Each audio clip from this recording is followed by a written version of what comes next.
Muy buenas tardes, muy buenos días, muy buenas noches. Soy Gustavo Burgos y estamos dando inicio a una entrega especial del programa de conversación política de Valparaíso, Chile y el mundo, Mate al Rey, en su versión extraordinaria, en su versión especial y como siempre, a pesar de que tuvo una versión especial, bajo la severa conducción del inexplicable, irascible, inexplicable, muchas veces se ha dicho, e inamible, el gran Sergio Reisenberg Cohen. ¿Cómo ha estado, Sergio? Muchas gracias, Gustavo. Cada vez me llaman más la atención sus presentaciones. Estoy bien, eso es lo importante que sepa el público, ¿Ya? que me encuentro en total plenitud de mis condiciones, Bien, lo cual espero entregar en este programa que estamos llevando a cabo con un tema que es bastante peliagudo. usted se ha dado cuenta que un par de veces ya me he rascado un poco la nariz. Eso es un recurso dramático, no es que me pique la nariz. Tiene que ver con el tema que vamos a tratar, don Sergio. En estos momentos estamos viviendo una situación de cierto escándalo político y que tiene que ver con la develación de graves hechos vinculados al narcotráfico y en las que se encuentran involucrados funcionarios de las Fuerzas Armadas. Para decirlo en resumen, creo que esto es la lápida, nunca final, porque esto no se va a acabar, pero sí es una lápida para el discurso punitivista que plantea, como lo planteó Carolina Toá, las elecciones de las primarias, ¿no? Del oficialismo, Así es. de que la solución a los problemas, no olvidemos, Carolina Toá planteó que su primera medida de gobierno, y eso nunca va a ocurrir, iba a ser militarizar el país. Y esto es muy importante porque estamos viendo la naturaleza, la madera de la que están construidas nuestras Fuerzas Armadas. Y los hechos son los que hablan, no los prejuicios. Aquellos que indican que siempre la presencia militar va a suponer orden y defensa de la patria, como se decía en los oscuros años de la dictadura. ¿Qué puedo decir sobre este punto? Un, simplemente un extracto de esta situación que ya todos nuestros televidentes lo conocerán. Hace algunos días, antes de ingresar a una comisión especial en la Cámara de Diputados que iba a tratar la cuestión de estas revelaciones sobre el narcotráfico en la Fuerza Aérea en particular, el comandante en jefe de la Fuerza Aérea, Hugo Rodríguez, se permitió calificar de incompetencia la incompetencia del presidente de la República para pedirle antecedentes respecto de lo que ocurre en su institución. Este acto, voy a pasar por alto, que es un acto de deliberación, porque los comandantes de jefe no pueden andar opinando respecto de lo que tiene que hacer o no hacer el presidente de la República, y en todo caso, si tuviera su opinión, se lo tiene que expresar privadamente, porque esa es su función. Las Fuerzas Armadas son disciplinadas y no deliberantes en nuestro ordenamiento constitucional. ¿Qué es lo que ocurrió acá? Y esto es como el hilo de la madeja. Ocurrió que el 3 de julio, don Sergio, se detectó que un señor en la base aérea Los Cóndores, en el norte del país, en Iquique, trató de subir a un avión de la FACH que se dirigía a Santiago, tendemos a Cerrillos, una maleta que llevaba una cantidad importante de botellas de un componente que se llama ketamina. La ketamina es un medicamento, pero las cantidades que estaban llevadas indudablemente estaban orientadas a la producción de estimulantes, ¿no? De drogas, penalizadas en la ley 20.000 y que reciben el nombre comercial de TUSI. Este hallazgo motivó que la fiscal de Tarapacá, Steinert, requirió información de la Fuerza Aérea. Y el fiscal se excusó de darle información a pretexto que estábamos en presencia de un delito militar. O sea, no le quiso dar información al Ministerio Público. El Ministerio Público tuvo que ir a la Corte de Antofagasta para que la Corte le ordenara al fiscal, después de que pasó una semana, y la investigación indudablemente, como diría Buddy Richard, se fue entre los dedos, porque estas cosas suponen una intervención oportuna y con premura cuando se trata de este tipo de hechos, y después de una semana recién esta información fue entregada al Ministerio Público. Esto es un hecho escandaloso que compromete a oficiales de la Fuerza Aérea en actos vinculados al narcotráfico. Voy a pasar por alto la circunstancia de que siquiera se haya planteado la posibilidad de que esto se trate de un delito militar, porque salvo que hubiese algunos elementos para señalar de que la droga se producía dentro de los cuarteles de la Fuerza Aérea, es absolutamente imposible que este delito, que es un delito de larga ejecución, haya tenido lugar dentro de la Fuerza Aérea. O sea, el principio de ejecución de un delito es aquel que determina, y estamos hablando de un fiscal, que es abogado, fiscal de la Fuerza Aérea, y el Ministerio Público. No cabe duda que desde un punto de vista legal este hecho es un delito común, que está sancionado por la ley 20.000 y cuyo conocimiento le corresponde a la justicia ordinaria y no puede ser considerado un delito militar. Del momento que no tuvo lugar en su ejecución, sino que parte del trayecto de la droga en el, no sé si se entiende, don Sergio, pero este punto es bien importante y por eso es competencia de ¿cómo se llama?, de la justicia ordinaria. Esto yo diría, don Sergio, que es como Pero la primera idea. Sí, dígame. ¿qué es un delito militar? Es cualquier delito que uno realiza ocupando infraestructura de las Fuerzas Armadas y con un uniforme. Bueno, hay distintos, la judicatura militar, que es una judicatura que está sancionada por la Corte Interamericana como atentatoria de los derechos humanos, en nuestro país supone la sanción de delitos que se cometan dentro de las Fuerzas Armadas. Esto es como la primera reacción del sistema frente a la comisión de un delito, cuando se determina en la investigación que el delito es común, entonces son remitidos los antecedentes para ante el Ministerio Público. Esto O atenta sea, en si contra. yo tengo un laboratorio de producción de cocaína en el medio de un cuartel del ejército, ¿lo ve la justicia militar? Eventualmente la justicia militar podría reclamar competencia de este hecho, esto es algo que tienen que dirimir los tribunales, pero eso es lo que revela la barbaridad La de que locura. la justicia militar pueda extenderse a hechos distintos de las infracciones puramente administrativas, que es lo que en todo el mundo conoce la policía militar y la fiscalía. Las fiscalías militares existen en todo el mundo, pero solo para los efectos de la sanción de delitos propiamente militares, aquellos que solamente cometen militares en el ejercicio de sus funciones. Pero indudablemente que el narcotráfico, más allá de la discusión doctrinaria, no cae dentro de esta figura. Entonces realmente es escandaloso que el comandante en jefe de la Fuerza Aérea haya sostenido esta posición, porque pareciera evidente de que esta acción de retener la información indudablemente que puede ser interpretado como un cierto grado de connivencia o encubrimiento de estos actos de tráfico dentro de la Fuerza Aérea.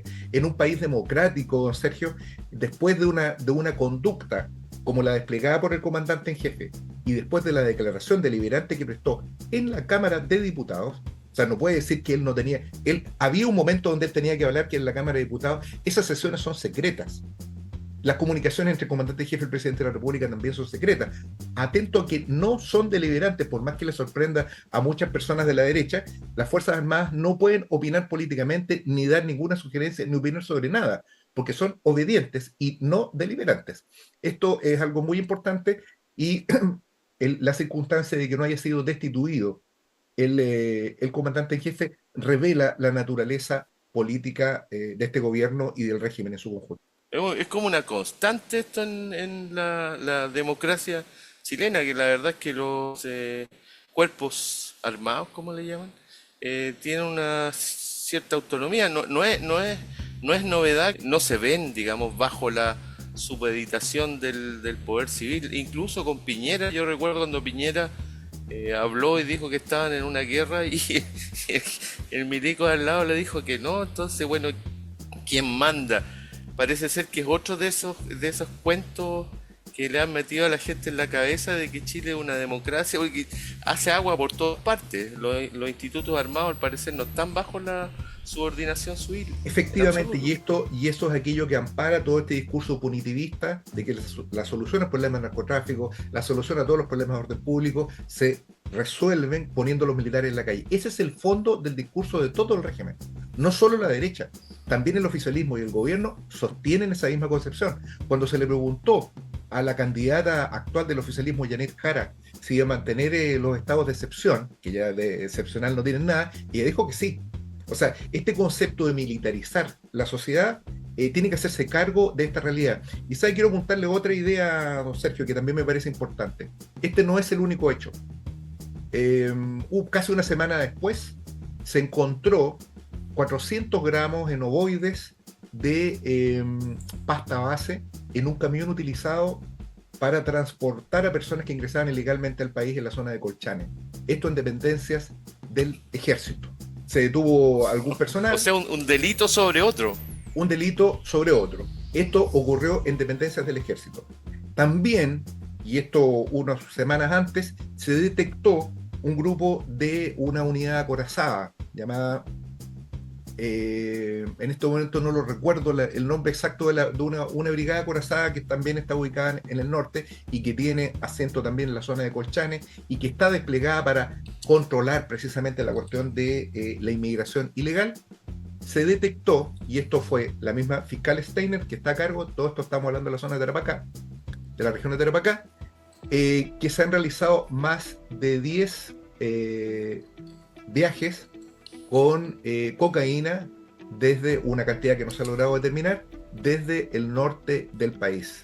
Se encuentra involucrado un número indeterminado, hay gente detenida por este concepto y utilizaban precisamente para este tráfico todas las situaciones que le permiten a ellos superar todos los controles policiales que existen para el control del narcotráfico en nuestro país. O sea, esto es un hecho que no puede ser considerado un hecho aislado. A esto tenemos que ir sumando, no sé si usted se acuerda, don Sergio, este grupo que se llama Los Pulpos, que estaban en la zona de Estación Central, carabineros que cobraban a los comerciantes chinos coimas y Claro. les cobraban por protección. Sí. Tenemos a estos detectives que vendían armas en la zona de La Serena. Tenemos también a personal de investigaciones involucrados con el Tren de Aragua en prostitución en la Plaza de Armas de Santiago. Y es una retahíla de interminables actos de corrupción vinculados particularmente al narcotráfico, que no permiten hablar de manzanas podridas, sino que acá estamos hablando de una figura de corrupción generalizada que ha alcanzado a personal también del Ministerio Público.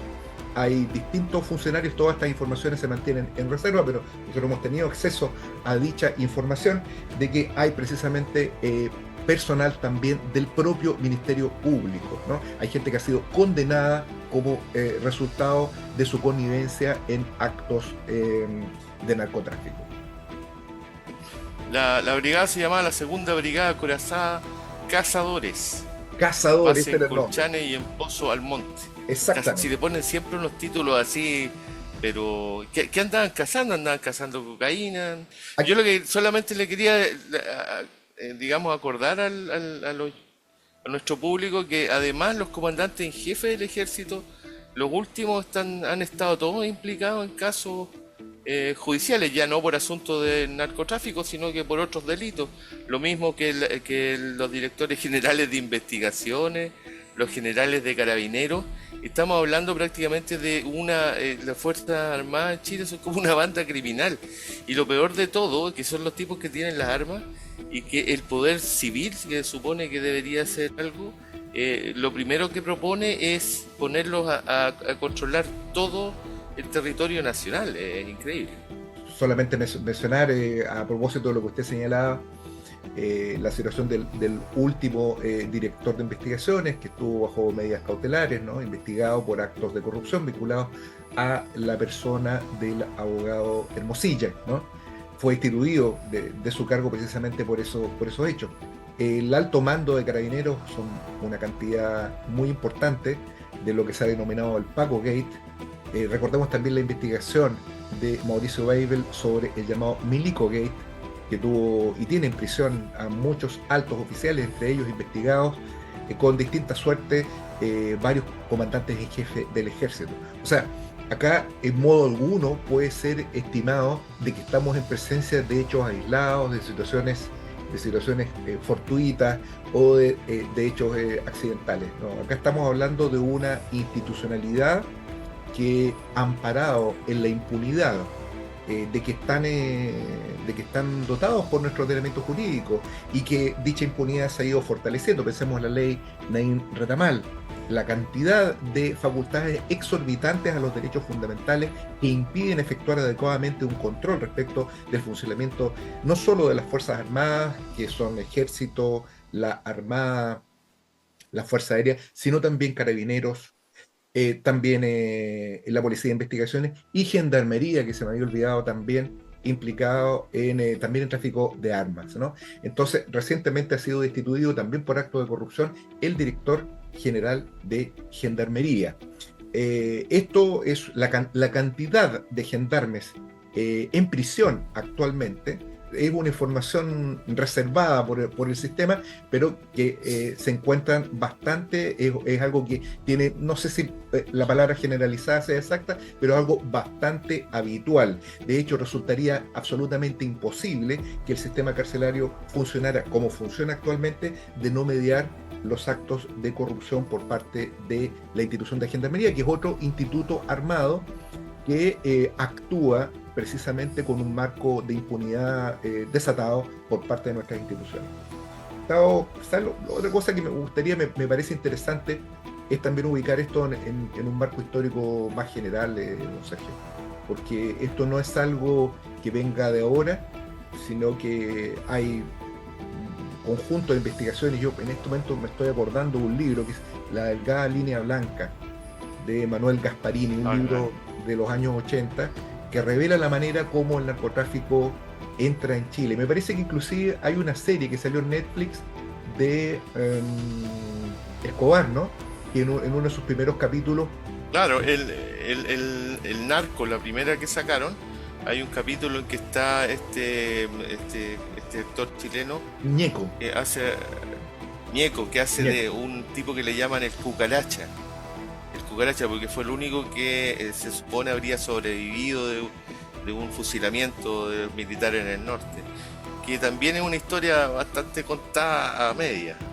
Y establecen la relación del cucaracha como alguien que ayuda al cartel de Pablo Escobar, el de Medellín, ¿no? Sí. De Cali, ya tengo la confusión ya, para el procesamiento de cocaína.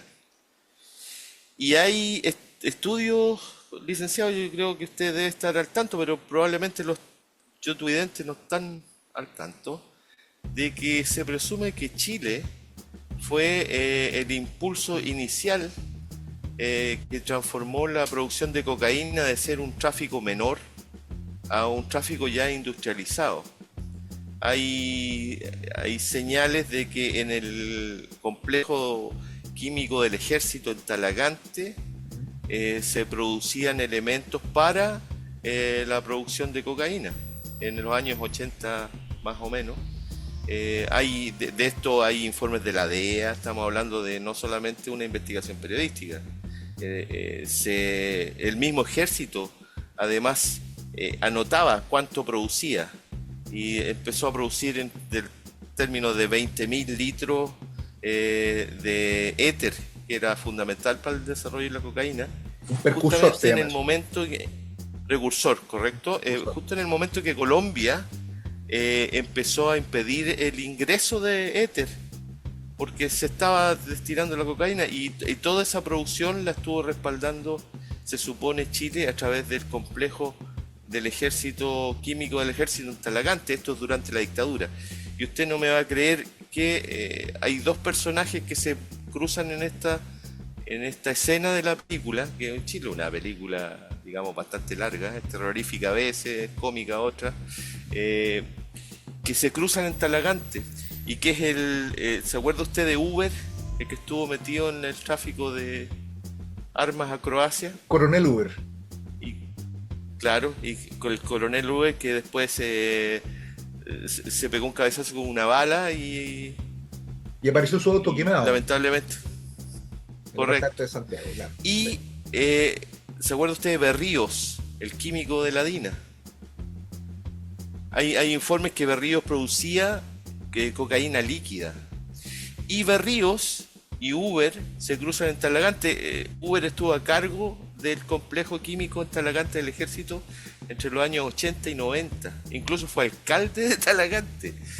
Y Berríos también trabajaba en eso. Se supone que ellos entonces Chile, la relación entre el ejército, y no solamente el ejército, la aviación también, porque a través de la aviación ellos traficaban esa cocaína y otro tipo de sustancias, es larga y viene fundamentalmente desde la dictadura de Pinochet, Hay una, algo que poco se conoce. sí, hay una investigación también que trata sobre una empresa de lavado de dinero en el país que está íntimamente ligada a la familia de Pinochet y a la fortuna de la familia Pinochet, que es Focus Chile, que está integrada entre otros por Agustito Pinochet Iriar, Marco Antonio Pinochet, y participaban, que era precisamente una estructura que servía al lavado de dinero en parte al cartel colombiano que hemos indicado, el de Pablo Escobar, a un personaje siniestro, Khashoggi, ¿no? Un sirio, ¿no?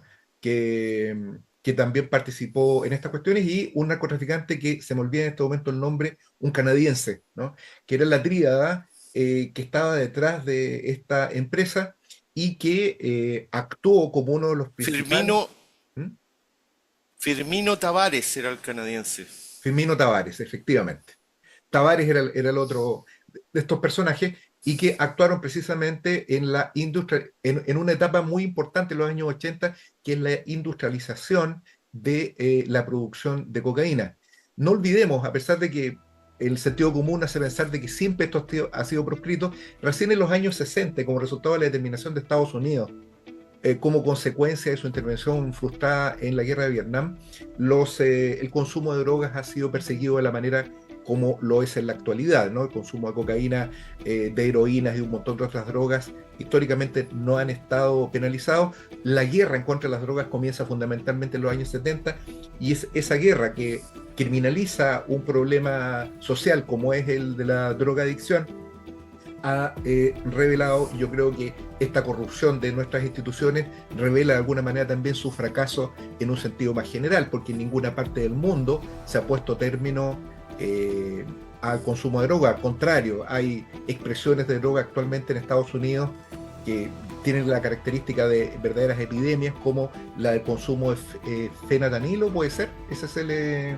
Fentanilo,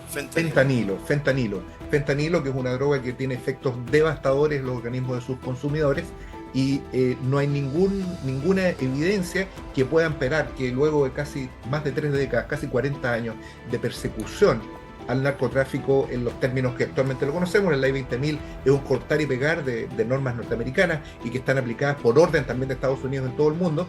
Esto ha resultado en un fracaso, no solo desde el punto de vista de la salud, sino también de esto que estamos comentando, que es la enorme capacidad de contagio, la capacidad corruptora que tiene la lucha contra el narcotráfico. La DEA está presente en nuestro país desde los años 60 y tuvieron una participación muy importante también en el manejo de información para preparar el golpe de Estado en nuestro país. Esto recuerdo que me lo contó directamente uno de los fundadores de la revista Porteño, Juan Azúa, quien en esa época trabajaba en la aduana, al momento del golpe, trabajaba en la aduana en Valparaíso y hacía viajes permanentes a Arica, y en esa zona se contactó precisamente con personal de la DEA que estaba haciendo trabajo de inteligencia, me estoy hablando del periodo previo al golpe, de tal manera que estos organismos, bajo la chapa de que estaban persiguiendo el narcotráfico, realizaron también una labor de intervencionismo político en nuestro país.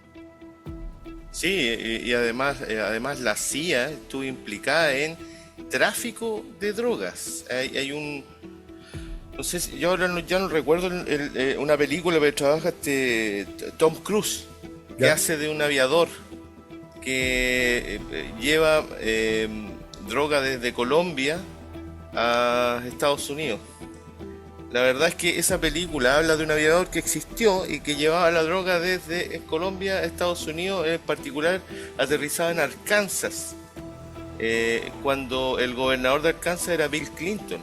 O sea, y esa droga se ocupaba para ser vendida en Estados Unidos, y la CIA con las ganancias compraba armas para proveer de armamento a la contra.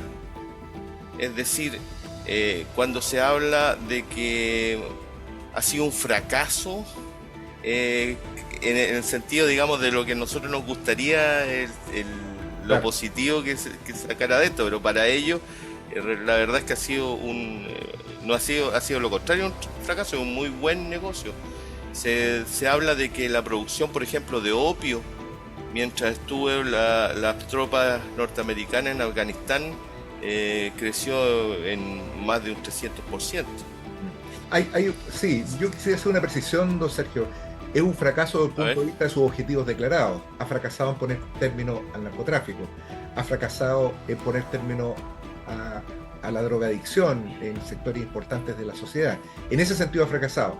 Ha servido de soporte a un negocio fantástico que es probablemente junto con el tráfico de armas y el tráfico de personas, de los negocios más importantes que hay en la decadente economía capitalista mundial. antes que se me olvide, cuando usted mencionaba esta empresa de los hijos de Pinochet, Focus Chile. hay un, exactamente, Focus Chile, hay que recordar que ahí habían dos personajes muy reconocidos, uno muy cercano a Pinochet, que era Ambrosio Rodríguez. Así es. El abogado, pues. Para nuestros amigos, nosotros tenemos, correcto, nosotros tenemos muchos amigos acá que es de la Universidad de Chile, Exacto. siempre están hablando, Ambrosio Rodríguez, un chuncho Total. declarado, Sí, sí. correcto, que no solamente hacía de apoyo legal en la Focus Chile, sino que además se fue a Marbella, España, Le mandamos saludos a y Sergio la Grey y a hacía Marco de... Riquelme en esta parte. Correcto, Sí. sí. Hay otro que ya no le mandamos saludos, pero también era de la U. Allá muy Usted bien. estuvo ahí conversando. Sí, pues. Eh, y en Marbella, en España, que en ese momento era el centro del narcotráfico, Ambrosio Rodríguez trabajaba o hizo un trabajo, digamos, tuvo una actuación profesional de árbitro en la disputa entre dos narcotraficantes internacionales. Mm. Y aparte de Ambrosio Rodríguez hay un segundo que habla de la implicancia que tiene la dictadura con el tráfico de drogas, que era el hermano de Jovino Novoa, Ah, que sí. fue que creó una empresa eh, falsa, digamos, de papel en Panamá que servían para el blanqueamiento de los capitales que venían de este tráfico de drogas. Yo creo que hay una cuestión que resulta evidente y un poco también como para ir, porque creo que también es importante señalar que frente a la descripción de este problema es muy importante ver, digamos, cuál es la respuesta política que se puede dar frente a este hecho. ¿Sabe por qué lo digo, Sergio? Porque las respuestas que se dan dentro del sistema y fuera de él, inclusive, a veces sorprenden. Por ejemplo, que se diga que lo que hay que hacer es darle más atribuciones al ejército para investigarse, un contrasentido, es algo absurdo, ¿no? O sea, y se ha sostenido, es que tienen pocas facultades, tienen pocas atribuciones. Inclusive, el presidente de la República o desde el gobierno se ha planteado que se va a crear una Contraloría especial para los aparatos armados, ¿no? Como si esto fuera solamente un problema normativo. Si esto está prohibido, esto es delito. O sea, el problema acá no es que no existan herramientas y que no existan instituciones. De hecho, la Fiscalía Aérea de Tarapacá se opuso formalmente al requerimiento del Ministerio Público. El comandante en jefe de la Fuerza Aérea actuó en el mismo sentido. Esto ya no es un problema jurídico, no es un problema de que falten normas o falten instituciones para hacerse cargo, sino que estamos en presencia de un problema político. ¿Y sabe por qué? Porque yo creo que acá hay dos cuestiones que son muy importantes. Una, es que indudablemente, eh, qué es lo que motoriza esto? Es que es un negocio fabuloso, ¿no? Son miles y miles de millones de dólares que circulan, que pasan por nuestra economía. Pensemos por la economía en Chile y pensemos también en Argentina, en los países que no son productores, pero que son fundamentalmente en América Latina de pasada, digamos, del paso de la droga. El puerto de San Antonio es considerado uno de los puertos de mayor circulación de droga. Y esto Así es algo que es. está medido, o sea, esto no es algo que sea secreto. Lo mismo No, lo dijo ocurre, la ONU. exactamente, y lo mismo debe entenderse, por ejemplo, con el término de los sistemas de control respecto del origen de los capitales en la Argentina, que es una convocatoria explícita dentro de esta desesperación que tiene Milei para traer dólares a la economía, que aún así tiene un forado de 20 mil millones de dólares y su Banco Central no tiene reservas, porque lo que lo tiene es prestado. No han podido lograrlo ni siquiera con esa forma, porque ni siquiera los narcos le creen al sistema financiero argentino. Por eso es que no han llegado dólares. Pero hay una cosa que Los creo que pueden engañar, los no se narcos pueden tienen, engañarse. los Exactamente. pueden Entonces, estafar, sí. yo creo que acá lo primero es indudable, esto tiene que ver con la cuestión del capitalismo, pero digamos que ahí está el origen, ¿no? ¿Cómo resolver este problema? Bueno, acabando con el capitalismo. Pero a mí me parece que es como una respuesta un tanto mecánica y un poco escolar, ¿no? Yo creo que me gustaría referirme a lo que he leído en algunos medios donde se plantea que la solución de este tema pasa por la educación, por el deporte, por un enfoque un tanto conductista del problema, ¿no? Que es un reverso de otra perspectiva conductista que es la represión, ¿no? O sea, se reprime por un lado y por otro lado se estimula que se haga otras cosas, porque la idea es que los chicos jueguen a la pelota y no se droguen, ¿no? Como si el consumo de drogas fuese una cuestión voluntaria y como si el tráfico de drogas fuera algo extraño, digamos. Si hay tanto negocio, indudablemente los capitales van a fluir ahí donde hay mayor ganancia, mayor tasa de ganancia. Eso es una ley de la economía, ¿no? De la misma manera que las industrias se han ido a Estados Unidos porque los salarios son muy altos y porque el mercado es más chico comparado, por ejemplo, con China, con la India, etcétera. Eso es lo que explica la desindustrialización de Estados Unidos y Europa.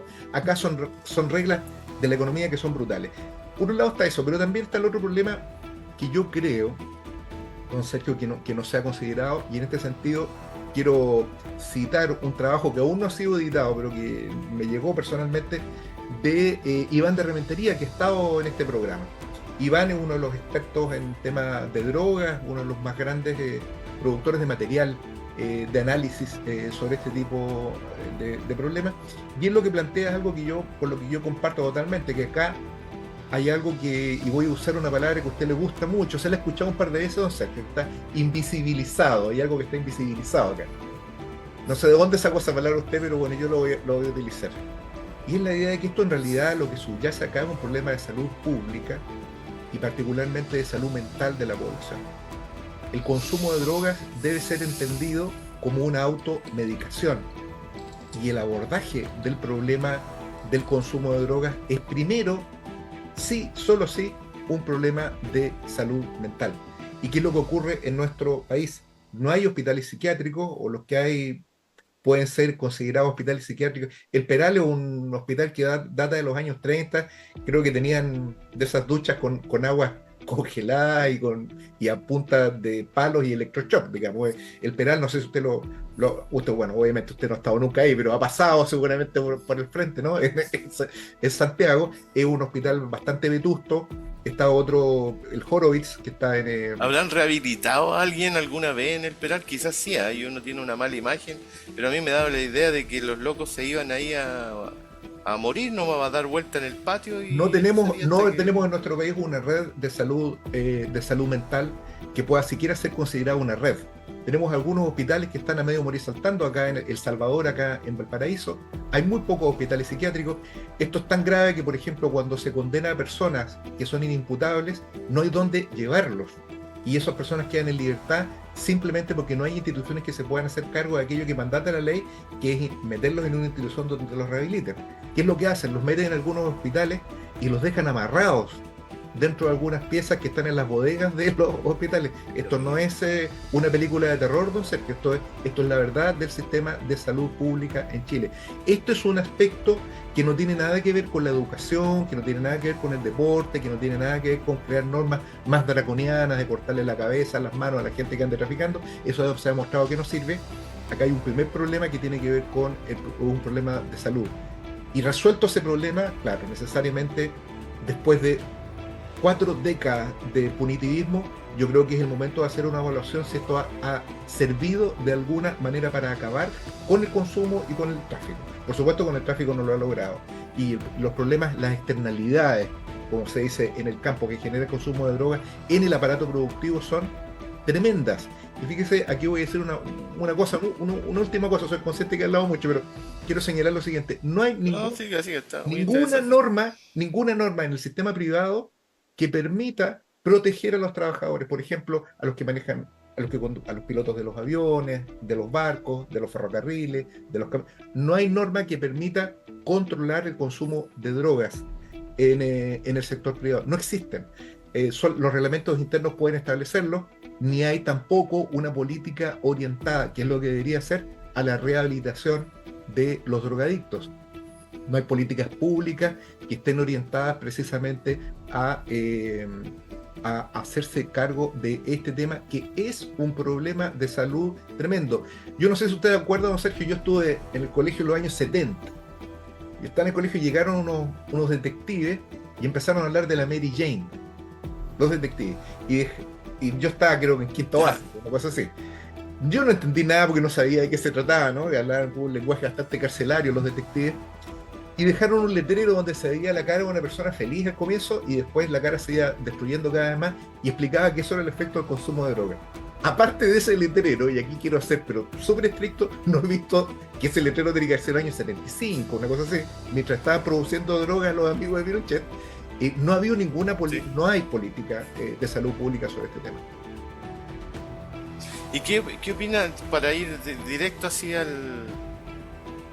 meollo del asunto, esto, cómo enfrentar la droga? Y hay una idea que es derechamente y que tiene cosas positivas dentro de lo que ellos plantean, que es la legalización de las drogas y tomar a la droga como otro negocio, otra forma que además permita que se revise ciertos estándares mínimos, digamos, de lo que la gente querría consumir, que se legalice su venta y que se pueda hacer un mayor control de su producción. Y esto lo hacen una comparación, un ejemplo muy directo con lo que fue la prohibición del alcohol en Estados Unidos a comienzos del La ley siglo seca, XX, ¿no? la ley seca, Claro, la ley efectivamente, seca. la ley Y seca que lo único que hizo fue aumentar el tráfico nos de dejó, alcohol. nos dejó una copiosa producción cinematográfica. Creo que no sabríamos de Humphrey Bogart y Cine Negro de no ser por la ley seca, ¿no? Pero aparte de eso, la verdad que esa terminó en un fracaso absoluto. Todas estas medidas punitivistas sobre el problema del consumo, quiero ir un poco más atrás. A nuestros auditores les podemos recomendar un autor que es un tanto loco, pero es interesante, tiene un tratado general, la historia general de las drogas, de Antonio Escogotado, un español, que refiere cómo el consumo de drogas ha sido penalizado históricamente y siempre fracasado, ¿no? Hubo una época inclusive en Turquía en que se penalizaba el consumo del café. Así, tal como lo escucha, el café era penalizado y creo que se cortaba la mano a la persona que consumía café. Entonces, indudablemente en nuestro país No me quedarían. hay drogas que son legales y que tampoco tienen ningún tipo de control ni ninguna política pública, por ejemplo, el alcohol, que es una forma de droga, en la medida que es un psicotrópico, altera la conducta. No hay ninguna política pública respecto del alcohol. Los niveles de alcoholismo en nuestra juventud son altísimos. Cualquiera que haya tenido la suerte de pasar por alguno de los barrios donde se distrae la juventud trabajadora, acá en Valparaíso, por ejemplo, en la subida de Ecuador, en Santiago, en la zona de Bellavista, etcétera, podrá ver eh, verdaderas manadas de jóvenes ebrios y la fiesta consiste precisamente en encontrar la habilidad. No corresponde acá que nosotros sancionemos a los jóvenes como borrachos, como drogadictos, como marihuaneros, no. Significa que nosotros tenemos que ver ese problema y asumirlo como corresponde. No podemos meter a esa gente en la cárcel, que es la respuesta que le da el sistema, ¿no? Como que al meter en la cárcel a la gente que toma vino, que es un poco sino que es la respuesta habitual, ¿no?, del sistema frente a todos los problemas, ¿no? Porque en la opinión del taxista que ha sido tan vilipendiado en este programa, me llegó un reclamo de un taxista que Sí, escucha nuestro programa. Pero bueno, a ese sí, taxista, a mí me llegaron cartas del sindicato taxista sí. Pero bueno, amenazantes, me parecieron a mí. amenazante, sí. Pero de alguna manera con la debida distancia que corresponde, pero en la opinión del taxista, todas estas cosas se resuelven metiendo a la gente presa. Indudablemente eso no es así, ¿no? Eso no sirve absolutamente de nada. Es la evidencia criminológica, la que revela que esto no puede ser considerado como un problema puramente infraccional, sino que es necesario abordarlo primero como una cuestión de salud. En la medida que se aborde como una cuestión de salud, yo creo que esto debe ser ecosistémico, se debe ir despenalizando también el consumo, porque tampoco hay una Gasmuri, ¿no?, una diputada que promueve la despenalización como algo inmediato. La despenalización inmediata no cumpliría tampoco ninguna función, generaría una especie de caos a los tiros Robocop, ¿no? No serviría absolutamente de nada, porque precisamente también se olvidaría la naturaleza social de este conflicto. ¿Y por qué se genera este conflicto? Bueno, las razones sociales son claves, ¿no? La angustia de la juventud, la angustia de los trabajadores, la angustia de buena parte de la población que no tiene un momento de tranquilidad, que está en precariedad laboral, que no tiene jubilación, que no tiene acceso a vivienda, que no puede educar a sus hijos, que ve cómo se corrompen sus hijos. Bueno, una manera de saciar esa ansiedad es precisamente recurriendo al consumo de drogas. Ese es el trasfondo social, sanitario, que subyace a esta verdadera tragedia, como dirían don Francisco, este flagelo que sacude a nuestra sociedad. Mire, yo creo que el narcotráfico es una teoría que yo cada cierto tiempo la meto en el programa, pero como que no tiene mucho eco en nuestros invitados, pero yo igual continúo porque soy así. Que a mí me parece que el negocio, el narco, bueno, no me parece a mí, es un hecho concreto, mueve una cantidad increíble, debe ser uno de los 5 mejores, más rentables negocios que existen en estos momentos, junto con Sí. el de armamento, la farmacéutica. Y evidentemente pone presión en estados, en fuerzas políticas y todo eso. Y yo creo que en estos momentos hay una gran cantidad de capitales que presionan por ser blanqueados. Es decir, que entre ya en forma legal el capital del narcotráfico a la economía, especialmente porque estamos en un momento de crisis. Detrás de eso, mi teoría es que viene la herramienta para hacer ese blanqueamiento, aparte de estos blanqueamientos que ha hecho Milei, como usted muy bien lo mencionaba, es la criptomoneda. Y yo creo que existe, si uno puede establecer una ligación entre Bukele, Milei, Bolsonaro, Trump, forman parte, y uno podría seguir en Chile, ¿eh?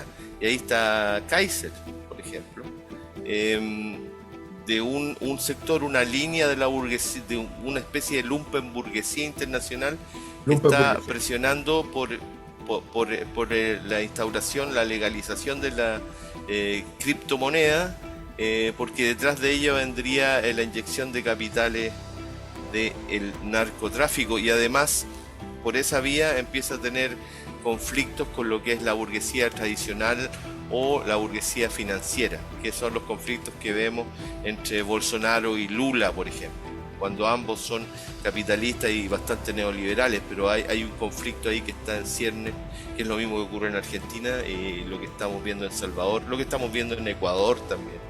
Entonces, yo creo que ahí hay una línea que probablemente se va a empezar a clarificar cada vez más, de un sector a nivel internacional que yo creo que es la cara visible de un poder económico que es el narcotráfico. Bueno, ya un poco para ir cerrando, don Sergio, yo creo que es importante retomar lo que comenzamos, ¿no? Cuando nos dimos un viaje bastante largo sobre todos los ángulos sobre los cuales puede ser observado el problema del narcotráfico, pero yo quiero ir cerrando con una idea que me parece fundamental. El hallazgo de este tráfico asociado a los aviones de la FACH, a los camiones del ejército, a los funcionarios de investigaciones, el Ministerio Público, están todos involucrados acá. Como dice un grupo argentino o uruguayo, me parece, son todos narcos, ¿no? Revela el fracaso de la política de seguridad, del punitivismo en su sentido más amplio y profundo, ¿no? Esta idea de que todos los conflictos sociales se resuelven con represión, con la policía y con los militares a la calle, como les gusta decir a la extrema derecha, revela su absoluta incompetencia y falta de trascendencia como una medida política efectiva frente a los problemas que se observan en la sociedad. Creo que es importante retomar aquella cuestión que ha sido inveterada en la izquierda, ¿no? Plantear que el problema de la delincuencia debe ser abordado solo sí, como un problema social. Si bien es cierto lo infraccional debe abordarse en lo inmediato, pero no es una solución de fondo. O sea, los problemas sociales no se van a resolver transformando este país en un campo de concentración o estableciendo una dictadura militar, que es el discurso que de alguna manera se desliza bajo las puertas de todos estos cortesanos, ¿no?, que circulan en las instituciones. Esa es la idea que están Y menos, Y menos cuando las Fuerzas Armadas son parte del tráfico de drogas. Exactamente, porque precisamente son, permítame esta vulgaridad, son parte del problema, ¿no? Entonces, yo creo que es importante que nos hagamos cargo de esta cuestión, que tomemos nota y sigamos la evolución que tienen estas investigaciones. No creo equivocarme, estas investigaciones van a terminar en muy poco.